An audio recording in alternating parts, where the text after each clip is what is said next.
I feel very fortunate today to have the opportunity to talk with John Knorr, who is a class of 1972. And thanks, John, for speaking with me today. I wonder if you could start off by talking a little bit about your background, your hometown, what your life was like before Penn State. Sure. I was born and raised in Pittsburgh and spent my whole life in Pittsburgh up until that point. Come from a working class background. My dad was on his income tax return every year, he would put down his occupation as laborer. Actually, he was a warehouseman, a forklift operator. Went to parochial schools for 12 years. I had an aunt who went to college and got a nursing degree, but other than that, I would have been the first person in my family to go to college. And that takes me up to high school graduation pretty much. How did you decide on Penn State?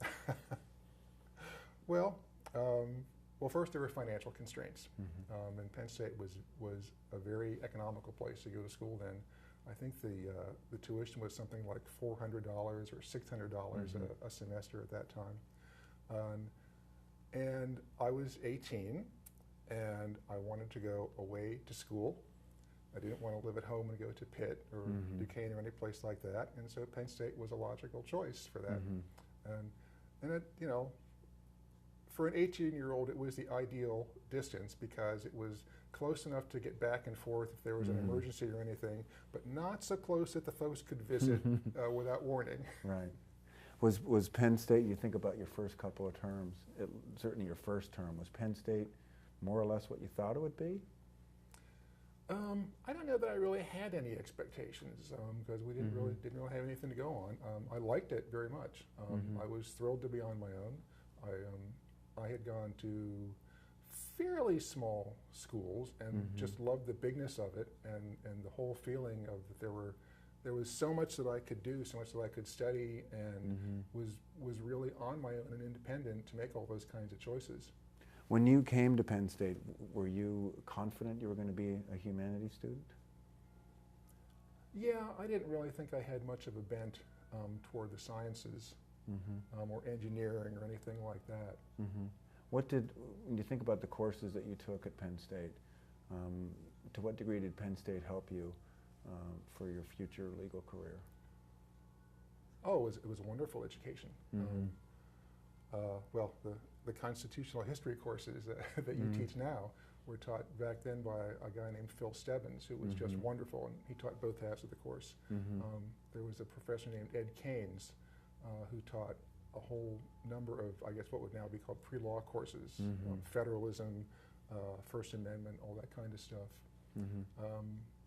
I took accounting, which has been an enormous help. And every time I talk to students, I say, take accounting. No matter what you're going to do in life, you will be grateful that you did. Took a course in computer programming, which taught me more formal logic than I probably would have learned in a logic course. And given how I ended up in my career, a lot of those courses, particularly, say, constitutional history, were much more relevant than I ever would have thought at the time. What were those courses like? How were they taught? How were you assessed? What were your classmates like? Oh, well, at that level, by the time we were at constitutional history, we were talking about upper level courses, so they were fairly small. They were, I don't know if they were exactly seminars, but they were certainly small groups. We had to do a paper, I remember, and it was divided then, probably as it is now, chronologically. It was up to 1877 and then 1877 to the present. I think it was a combination of lecture and discussion. I believe that we were graded on the paper that we produced at the end rather than an exam, if I'm not mistaken. Did you simulate any sort of arguments or dissent versus majority opinion? Did you do any sort of that? Well, the history courses weren't really structured in that way. It was more of you do an exploration of, say, the development of the Commerce Clause, or the First Amendment, or the 14th Amendment. Some of the other courses were much more they were much more law school-like. Professor Keynes's courses, for example, you would actually study cases, and then you would have to do a little précis of the case, and we'd come to class and we'd discuss it and talk about whether it was well-reasoned or not well-reasoned, and how it developed into the next case.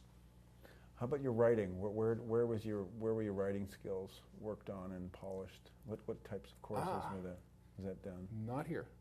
I learned to write in high school. Okay.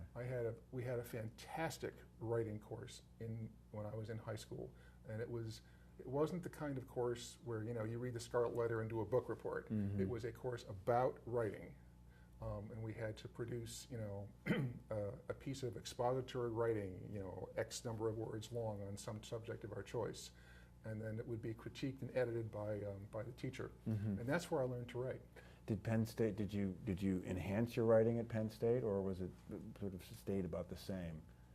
Well, it got better just from practice, but I don't recall taking any writing courses or composition courses here, and I don't recall getting actually a lot of guidance or feedback on the writing itself, because the writing was always pretty good. It was more substantive. But I got to give the credit for my writing abilities goes to the high school. That's excellent. I wonder if you could talk, John, about you and I talked about your time in the dormitory. I wonder if you could share it. Nittany dormitory. Yeah. Well, they had been built, and they were where the Nittany apartments are now, over near the Pollock Dining Hall. They had been built as temporary housing for officer candidates, I understand, during the Second World War. And they were just these long, low, one-story barracks. They were very bare bones.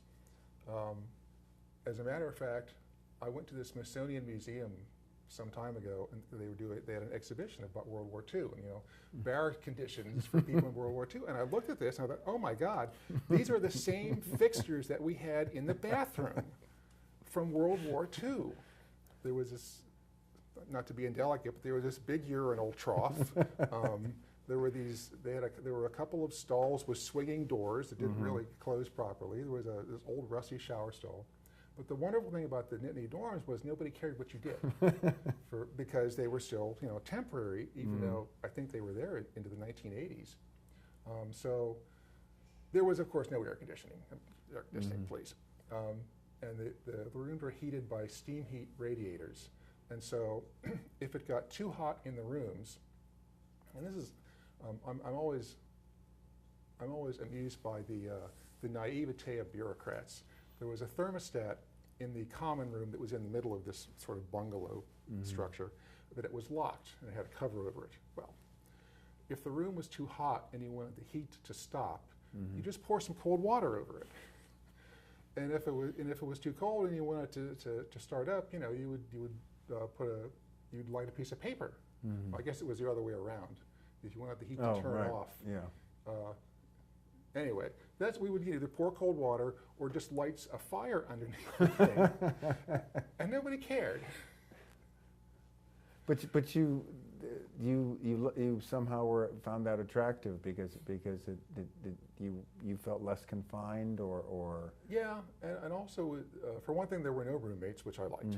They were single. They had actually been designed as double rooms, double occupancy with bunk beds, but that had gone by the wayside. They were tiny little rooms, but you had it to yourself, and it was kind of an interesting mix of people because they all tended to be kind of iconoclastic. So we had this mix of we had a couple of Vietnam vets, even back in the late '60s. There were people like me who had just gotten out of high school. We had a number of older people who had taken some time off in between high school and college, and it was just this mix of people who didn't really give a damn about how things looked or whether it was fancy or not, and we were just. It was a great group. So you mentioned this group was iconoclastic. Let's look at the more conventional student population. What was your sense of what the student population was like? Their interests, the perspective that they had, maybe their ideological predisposition. what their priorities were? Well, of course, we were all young, so we were all more or less liberal, you know. But liberal in the way that people are when they don't have actually a lot of exposure or knowledge to other cultures or other races. It was very much a predominantly white body, very few black kids. I think I met more Asian kids than black kids. But they were basically kind of a good group. There were a lot of people like me, that is, who were the first in their family to go to college. There were, you know, you had, of course, your party kids who were there to have a great time and get drunk every weekend. You had your jocks. You had the women who were there to get their MRS degree, as they called it back in those days. And then there, for the most part, good kids who were there to study and make something of themselves.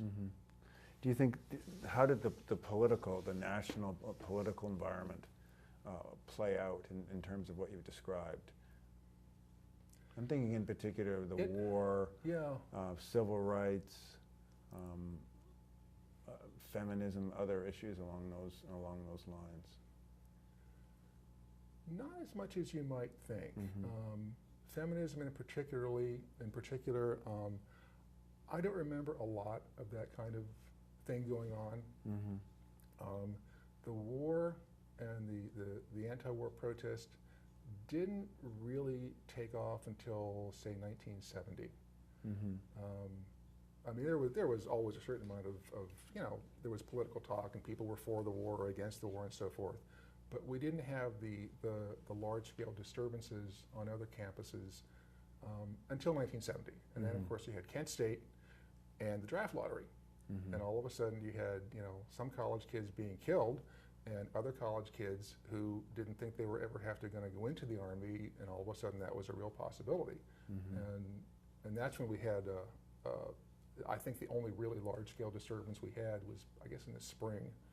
April and early May of 1970. Yeah. And I remember the National Guard being here, and there were class disruptions and teach-ins and sit-ins and all the rest of that stuff. Are there any particular moments you have during that month or 5 weeks that stick out for you? Well, yeah, I remember there was a history professor who thought it was his duty to lecture us on the evils of Richard Nixon at the time, rather than teaching us about Napoleon III. And I do recall, you know, sighing, closing my notebook, and, you know, walking out of his class several times, because I really thought that he should be telling us about Napoleon III. I could figure out Richard Nixon for myself. I remember dodging around the National Guard, trying to get from one place to another one evening. Wasn't the school essentially shut down? Courses ended in early. Didn't the school year end early, and there was the replacement with sort of small discussion groups? I don't think so. Yeah, maybe, but I don't recall that. Did the mood change? So that was at the end of your sophomore year. Yeah. And did things subside for the last 2 years? I think they did. There was not to the level that it had been before. I mean, the war was growing increasingly unpopular, and people were increasingly vocal about it. And so there was always a certain level of, you know, there were protests and demonstrations and teach-ins and all that kind of stuff. But it didn't get to the level of actually disrupting anything again. What was State College like? It was a little small, you know, it was a little town here in the middle of central Pennsylvania. There wasn't a lot here. I don't know, I don't think there was a movie theater in town in those days. There wasn't very much. There were a couple restaurants, of course, the Tavern in the corner. There were a few fast food places. McClanahan's, of course, was there. I was just walking downtown today. I see that it's still there. My main memory of McClanahan's is, of course, back then there were no ATMs, and nobody had credit cards. I don't think my parents even had a credit card back then. And so you had to have cash, and McClanahan's was where you went to cash your checks for a hefty premium. And I have many memories of standing in line at McClanahan's to cash a check so I could have cash. And of course, they didn't do that on weekends. So if you didn't get your cash by Friday evening, you were pretty much screwed for the weekend. What did you do in the summers in your college years? Actually, I worked with my dad. He worked in a grocery warehouse, and in the summers I got a summer job working with him. Was there any thought of internships back then? Did you ever think of staying? No, I really didn't. In state college over the summer? No, it just wasn't something people did. Did you have mentors in the history department, the political science department? Yeah, later on.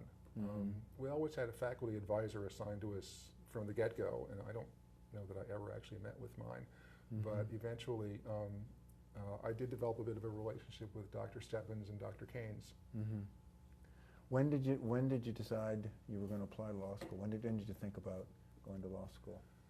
Oh, I guess it would have been whenever you take the LSATs, the law boards, shortly before that. So that would be probably my junior year. Yeah. And I began to think, well, what are you going to do? And I had no real plans. I had done well in the law-related courses that I'd taken up to that point, and I enjoyed them and seemed to have a bent for them. So I thought, well, I'll take the law boards and see how that goes. And I took them and did well, and so I applied to law school then. John, I wonder if we could kind of step back and with the distance of 50 years, how do you look back at your Penn State time? More fond, less fond, about the same in somewhat different ways? I think much the same, but I always loved this place, and I always loved the time that I spent here.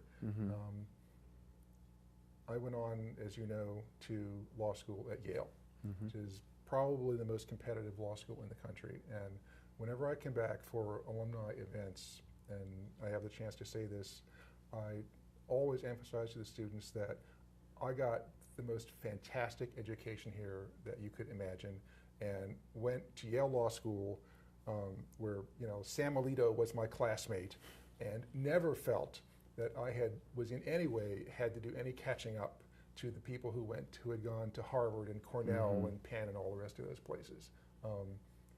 So I liked being here, and I always felt that I got a wonderful education. And as a matter of fact, one of the reasons that I ended up working for the state was, after I got out of law school, I was still so grateful to the Commonwealth for underwriting my education here that was one of the reasons I went to work for the state in the first place, and then stayed because I liked it so much. I wonder if you could talk a little bit more about your service to the state of Pennsylvania, your work in the Attorney General's office. Yeah, well, I've worked for the state my whole working career since law school. Worked for one of the one of the agency in-house legal offices for a few years, and then transferred to what was called the Main Justice Department, and then later became the Office of Attorney General. When I was in law school, the one thing that I knew that I did not ever want to do was I never wanted to step into a courtroom. I never wanted to be a litigator. And since 1979, I have been a full-time litigator. Just another one of those chance things. I got sort of sucked into it at one point and discovered that I had a talent for it and a liking for it. And that, again, has been an extraordinary privilege. I've gotten to argue twice in the Supreme Court of the United States, and I've gotten to coach attorneys generals and other people in maybe, 8 or 10 other cases in the court. And also by happenstance, just because of where we happen to be, I was just in the Third Circuit Court of Appeals the day before yesterday, and as you approach the federal courthouse in Philadelphia, you have to walk right past the State House, Independence Hall, where the whole thing started. And that always gives me kind of a chill when I'm going to go into this courtroom and argue some little point, but it is a point of constitutional law, and I'm within spitting distance of where the whole thing started. You don't have to answer this question if you don't want to, but what's been the case you've most enjoyed working on over the last, how many years? Oh. 20 years? Yeah, more. Well, the most high-profile case I ever worked on was Planned Parenthood versus Casey, which was the abortion case, the follow-up to Roe versus Wade. The most interesting case I ever worked on was a case called Veith versus Jubileer from about 2003 or so. And that went to the U.S. Supreme Court, and that was a challenge to the constitutionality of gerrymandering. Is partisan gerrymandering a constitutional violation, or isn't it? And that was the most interesting case because of the intellectual challenge. I mean, you see these districts that they draw, and they're like little dragons and salamanders and things, and intuitively it just seems wrong. That just doesn't seem right. But when you try to analyze it intellectually and consistently, first of all, it's very difficult to identify who's actually being wronged by this. I mean, everybody gets to vote, and everybody is in a district of equal population to every other district, and you don't have a right to have your candidate win, so what exactly is the harm here? And who's being harmed? And the other thing is, at least in my view, the Supreme Court has no other case in front of it this term, so they may differ, Right. but in my view, it's impossible to come up with a viable legal standard that a judge can use, first of all, to identify an impermissible gerrymander and then to remedy it. And that's what makes the whole problem so interesting to me. Were you ever a debater in high school? Oh yeah, oh yeah. So this is did high school and college help you with this ability to put yourself in a position of essentially arguing the contrary position, or what could be the contrary position? I think debate did. I don't know that college did particularly. I think it's largely a matter of temperament and perspective. And to some extent, that's something every lawyer has to deal with that. When I talk to students, and especially law students, they always want to talk about this. And if you're in law, there's always going to be positions you have to advocate that you find uncongenial. There's always going to be decisions that you don't like. There's always going to be clients that you don't like. And that's just part of the job, and you have to deal with it if you're going to be a decent lawyer.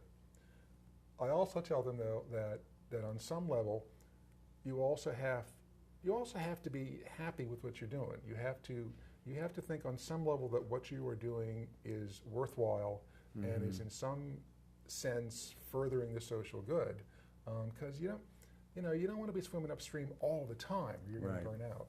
Right. You have to be tempered, sort of. I know it's judicious. You describe your personality as judicious, Yeah, I guess so. more even keel. And also, politics interests me a lot, but I don't find political issues, they're not of searing importance to me. If I could adopt maybe a theological term, most political issues to me are not issues of morality or of right and wrong. They are issues of prudence. What's the best and wisest and most effective thing to do? And that's something that people can differ on, and so I don't really have a lot of trouble arguing for one position or the other. You seem like you're someone that was always been interested in ideas. Is that fair to say? Yeah, probably. In a sense, some ideas. Philosophy, for example, was a closed book to me. So you weren't interested in political philosophy when you were in college? No. Any kind of philosophy it just doesn't do it for me. You describe having mentoring the last couple of years and helping the Department of Political Science, helping students that are thinking about law school. What's your sense of the Penn State students you talk to now? What are they like? What are they interested in? Oh my God, they're so much more impressive than I was at that age. I talked to 4 or 5 of them this morning about their career options, and they bring these resumes that are just incredible. they've got internships out the wazoo, and they've done all sorts of community service, and they play an instrument, and they speak Mandarin, and they're so much more accomplished than I was. How would you describe your generation of students? Yourself as a student, and or the generation of, John, you were there, 68 to 72. Yeah. What was that gen? If we were going to put some descriptors on that generation, what would those be? In some ways, I would say we were spoiled. Certainly in comparison to our parents. We had not gone through the Great Depression. We had not gone through the Second World War. I mean, there was Vietnam, but that affected so few of us. And yet we were kind of tough. We were, you know, and I was not by any means a student radical, but I shared that whole attitude of we were there to bust up authority and defy authority and do whatever the hell we wanted to do. You know, in loco parentis, the hell with that. And how would you describe feisty? Maybe is a better word. How would you describe students today? Do you think they're more accepting of authority? They seem to be. I don't have a lot of firsthand experience with students, but from what I read, they seem to be they seem to expect authority to do a lot more for them, you know, to smooth the way a lot more. You know, I will be indiscreet.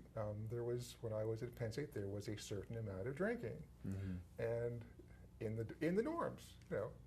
One of the students asked me, what was your favorite bar? And I said, bar? We can drink at a bar. And yes, it was frowned upon, and if there was a crackdown, you could get in some serious trouble.